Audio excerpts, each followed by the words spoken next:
sensibilità ambientali che oggi ci chiedono soprattutto le future generazioni. Treviso è arrivata quarta nella speciale classifica Ecosistema Urbano che misura le performance ambientali delle città italiane, realizzata da Lega Ambiente con Ambiente Italia e Sole 24 Ore. È la prima fra le città capoluogo di provincia del Veneto, rispetto al 2022 sale di 2 posizioni. Davanti a Treviso sono arrivate solo Trento, Mantova e Pordenone. Il rapporto ecosistema urbano si basa su 19 parametri che fotografano le performance ambientali raggruppati in 5 macroaree: aria, acqua, rifiuti, mobilità e ambiente.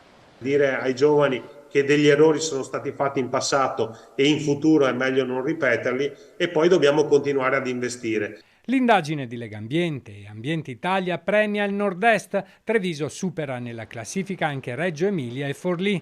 Nella Marca, dallo studio, migliorano trasporti e isole pedonali. Rispetto alle altre città ci sono meno rifiuti e più raccolta differenziata. Conte, nella videoconferenza con Roma, ha voluto sottolineare come il capoluogo della Marca è capofila di altri 18 comuni per condividere politiche ambientali come il progetto Bike to Work su un'area vasta che supera i 350.000 abitanti. I veri artefici di queste vittorie, più che le ordinanze, sono i cittadini che stanno lentamente ma progressivamente cambiando la loro mentalità e la loro cultura all'insegna della sostenibilità.